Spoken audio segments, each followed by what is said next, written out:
Você está no canal Inteligência do Medo. Aqui, o desconhecido ganha voz e cada história é uma jornada pela escuridão que habita o impossível. Prepare-se para enfrentar o inexplicável, onde o medo não apenas assombra, mas pensa.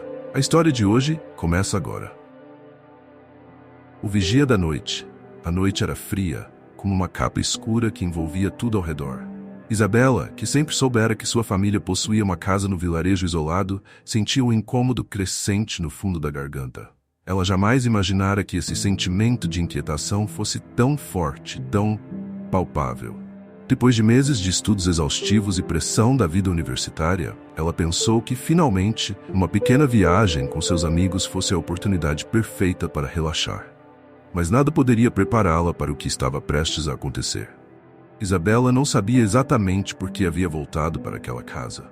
Ela tentava, de todas as formas, enterrar as memórias daquele lugar, mas algo em sua mente insistia em lembrar-lhe de coisas que não deveria. Como se um peso invisível estivesse sobre seus ombros. Aquela sensação de estar sendo observada. A casa, com seu ar de velhice e solidão, parecia murmurar, como se os próprios ventos sussurrassem segredos. Ela dirigia, olhando pela janela, tentando ignorar o aperto no peito. Ao seu lado, Lucas, com seu sorriso tranquilo, tentava fazer piadas sobre o quanto o lugar parecia de fato abandonado. Mas ele não sabia que os ventos traziam mais que apenas palavras. Traziam a história de algo que nunca deveria ter sido esquecido. Isabela tinha um jeito fechado. Ela não confiava facilmente nas pessoas, mas sempre acreditou que seus amigos eram exceções. Mas havia algo em sua vida que ela tentava esconder. O verdadeiro motivo de sua distância com o vilarejo, o mistério em torno da casa de sua família. Isabela sabia mais do que deveria. Lucas, um estudante de biologia com uma curiosidade insaciável, tinha uma tendência de se meter em situações perigosas por pura adrenalina. Seu otimismo frequentemente o colocava em situações onde ele parecia um intruso em mundos que não compreendia. Mas apesar de seu comportamento extrovertido, ele escondia um medo profundo. O medo de perder o controle. Em momentos de tensão, ele se fechava, em pânico, e não podia admitir que acaso estava amedrontando. Camila, a psicóloga do grupo, parecia racional e centrada. Era mais inteligente, mas também a mais vulnerável. Seu trauma de infância, vivido em um ambiente opressor e controlado, sempre a fez sentir-se como se fosse incapaz de fugir. Por mais que tentasse, o medo nunca a deixava em paz. E com o tempo, ela soubera que havia algo nesta casa que a incomodava profundamente. Algo que estava além da explicação racional. Rafael, o fotógrafo, era o mais excêntrico do grupo. Sempre buscando imagens que capturassem algo mais, ele parecia enxergar coisas que ninguém mais via. Mas o que ele não sabia era que essa habilidade de captar o invisível se tornaria sua ruína. Ele sempre buscava o próximo desafio, mas o vilarejo, com sua quietude, o assustava mais do que ele queria admitir. Quando o carro chegou à casa, uma sensação gelada percorreu a espinha de Isabela. O som dos pneus esmagando a terra seca parecia mais alto do que deveria. As árvores ao redor estavam nus, seus galhos como garras, esticando-se para o céu noturno. A casa estava ali, com suas paredes de madeira envelhecida e telhado sombrio. Era como um monumento abandonado, com uma aura de decadência que ela nunca tivera coragem de confrontar antes. Não é exatamente uma mansão, mas tem seu charme, Lucas comentou, tentando descontrair o ambiente. Mas seu sorriso vacilou quando ele notou a expressão de Isabela. Algo no ar estava diferente. O que antes era um refúgio parecia agora um lugar que os engoliria. Dentro da casa, a madeira rangia a cada passo. O som dos móveis antigos tocando o chão vazio parecia um eco, um grito do passado. Camila se aproximou de uma janela quebrada e olhou para fora, sentindo uma sensação indescritível, como se algo estivesse lá fora, observando-os. Mas quando se virou, Lucas estava rindo, uma risada nervosa que cortou a tensão. Eu sou só eu. Relaxa, Camila. Não vamos cair em superstições, certo? Ele disse tentando parecer seguro. Mas ninguém estava realmente relaxado. A noite caiu e com ela o silêncio. As luzes tremiam, a casa parecia respirar. A noite estava avançando e o grupo tentava se manter ocupado. Mas uma coisa se tornava cada vez mais inegável. A sensação de estar sendo observado. Os barulhos começaram a se intensificar. Estalos, arranhões, alguém ou algo estava se movendo pela casa, mas ninguém se atrevia a investigar. As sombras dançavam nas paredes, como se a casa estivesse viva, e o medo crescia a cada minuto. Foi então que Rafael, com seu desejo incontrolável de capturar algo sobrenatural, pegou sua câmera e decidiu explorar o terreno ao redor da casa. Ele acreditava que estava apenas procurando uma boa foto. Mas ao se afastar, a sensação de que alguém o observava ficou insuportável. Ele olhou para trás, mas não havia nada. Ou talvez houvesse.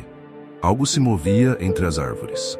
Quando ele tirou a foto, algo nas sombras parecia se mover. A figura que apareceu na imagem estava de costas, mas sua presença era esmagadora, como uma massa escura, quase opaca. Rafael sentiu o estômago revirar. Ele não queria olhar mais, mas sua curiosidade o impelia a ir em frente. De volta à casa, Rafael compartilhou a foto com os outros. O medo estava claro em seus olhos. "Olhem o que eu encontrei", ele disse, sua voz vacilando. A foto mostrava mais do que ele tinha visto. Uma silhueta grotesca, distorcida e deformada, parecia estar olhando diretamente para ele. O que quer que fosse, estava lá, no escuro. Mas como? Ele tinha certeza de que não havia ninguém ali. De repente o ar na casa parecia mudar. Algo pesava no ambiente. As paredes começaram a ranger e o vento cortava como lâminas afiadas. O som da madeira estalando preenchia a casa, criando uma sensação de que o próprio espaço estava se fechando. "Vamos embora", Camila sussurrou, seus olhos cheios de pânico. Eu não aguento mais isso." Mas antes que pudesse dar um passo, as portas e janelas se fecharam sozinhas, como se a casa tivesse se tornado uma prisão. E uma risada baixa, rasgada, ecoou pela casa. Isabela sentiu o medo se expandir dentro de si, mas algo dentro dela, algo profundo e sombrio, a impulsionou a avançar. Eles precisavam enfrentar aquilo. Mas o que quer que estivesse ali, não era humano, não era uma entidade que se alimentava de carne ou sangue. Era algo mais insidioso, algo que se alimentava de suas almas, de seus medos mais profundos. Camila caiu de joelhos, tentando desesperadamente afastar a sensação de pavor que a paralisava. Lucas, agachado ao seu lado, segurava um pedaço de madeira quebrada, mas estava tão apavorado que não conseguia nem gritar. O ser se materializou diante deles. Sua forma era fluida, quase como uma sombra, mas com uma presença opressiva, impossível de ignorar.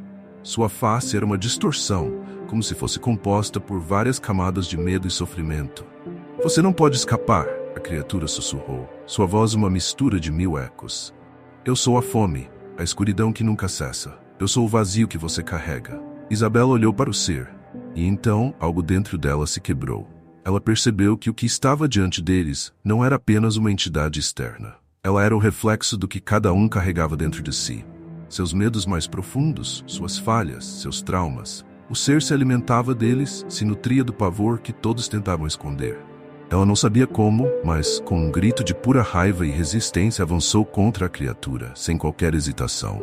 Ao fazer isso, uma luz estranha iluminou o local, ofuscando a criatura que começou a se retorcer, gritando de uma dor indescritível. O medo foi absorvido pela luz, e a sombra foi lentamente dissolvida, como se o próprio ar tivesse rasgado a existência daquilo. Mas no momento da vitória, Isabela sabia que aquele não era o fim. O mal não desaparecia completamente. Apenas se escondia, esperando sua próxima oportunidade de se alimentar. Quando o sol finalmente surgiu, a casa parecia ter se acalmado, mas o ar estava mais pesado do que antes. Camila, Lucas e Isabela estavam deitados no chão, exaustos, mas vivos. A casa silenciosa agora parecia inofensiva, mas todos sentiam que algo estava errado. Eles haviam sobrevivido, mas a sensação de que o mal ainda estava presente à espreita não poderia ser ignorada. O sol não trazia alívio completo, mas uma promessa de que o horror da noite anterior havia sido apenas uma pausa, não uma vitória. Lucas foi o primeiro a se levantar. Seus olhos estavam vidrados, a mente ainda tentando processar tudo o que acontecera. Ele olhou para Camila, que estava ainda em estado de choque, seus olhos vidrados, sem foco, como se algo muito maior do que o medo tivesse invadido sua mente. "Precisamos ir embora", Lucas disse, a voz rouca, mas firme. Ele não queria olhar para a casa, mas não conseguia tirar os olhos dela, como se a casa o chamasse, como se tivesse vida própria. O vazio em seus olhos era inconfundível. Ele sabia que aquela não era apenas uma casa comum. Era um poço de escuridão. Isabela se levantou lentamente. Ela também não podia ignorar o que sentia. Algo a atraía para o centro da casa, para o porão, um lugar que sempre a aterrorizara, mas que parecia a chave para entender o que realmente acontecia ali. Algo no fundo da casa ainda a chamava, e era impossível ignorar. Eu vou até lá, ela disse, sua voz carregada de uma determinação que ela não sentia em si mesma. Eu preciso entender o que está acontecendo.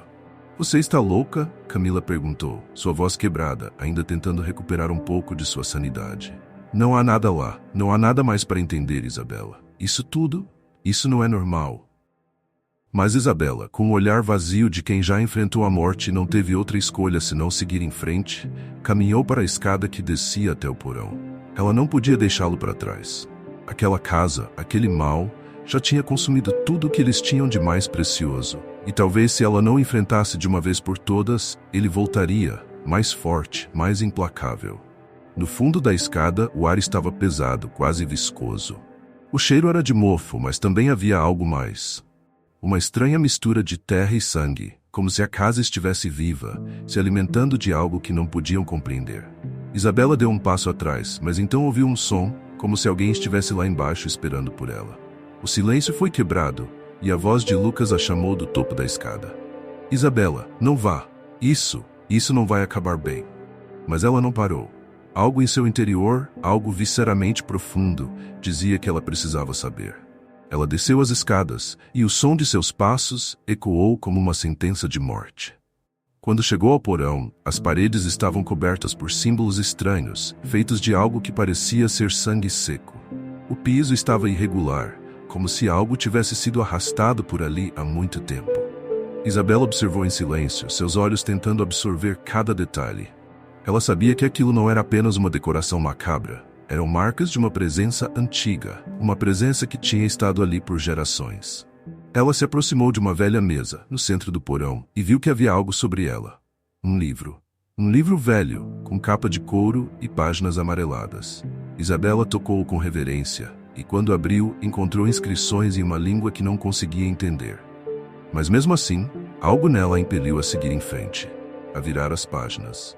O livro estava repleto de rituais antigos, de invocações, de uma história de um ser que habitava aquela terra há séculos. Uma entidade que se alimentava dos medos e dos pecados mais profundos de seus moradores. A criatura que haviam enfrentado não era um monstro qualquer. Ela era uma manifestação de tudo o que estava enterrado nas almas das pessoas. O medo, o sofrimento, a culpa. Aqueles sentimentos não desapareciam. Eles se acumulavam, crescendo. E a casa, sendo o local onde tantos horrores haviam sido cometidos ao longo dos anos, era o perfeito recipiente. Isabela sentiu um frio intenso, como se o próprio livro tivesse se tornado uma extensão do mal que se escondia naquelas paredes. E então, com uma sensação de pavor crescendo em seu peito, ela percebeu que aquilo não era um simples ritual. Era um pacto. O pacto que a casa fizera, séculos atrás, para garantir sua sobrevivência. Ela nunca deixaria ninguém ir embora. Quando ela levantou os olhos, não estava mais sozinha. A figura estava ali novamente, aquela presença grotesca que se materializava diante dela. Seus olhos eram como buracos negros, sem fim, e sua boca se abriu em um sorriso monstruoso, como se estivesse feliz por vê-la finalmente entender. Agora você entende, não é, Isabela? A voz sibilante veio de todos os lados, como um eco de sua própria mente. Eu sou o passado, eu sou o medo. A criatura se aproximou lentamente, seu corpo ondulando como uma sombra que se estendia para engolir tudo à sua frente. E então, o cheiro de sangue tomou conta do ar, e a pressão ao redor de Isabela se intensificou, como se a própria casa estivesse apertando os espaços entre os seus pulmões. Isabela não podia gritar, não podia se mover. Tudo o que ela queria era sair dali, mas sabia, no fundo de sua alma, que aquilo nunca iria acabar. Não enquanto a casa estivesse viva. No instante seguinte, a visão dela foi tomada pela escuridão, e a última coisa que sentiu foi a sensação de ser consumida. O último resquício de humanidade que restava foi tragado por uma força que ela não podia mais compreender. A manhã chegou, mas não trouxe luz. O céu estava cinza, sem vida.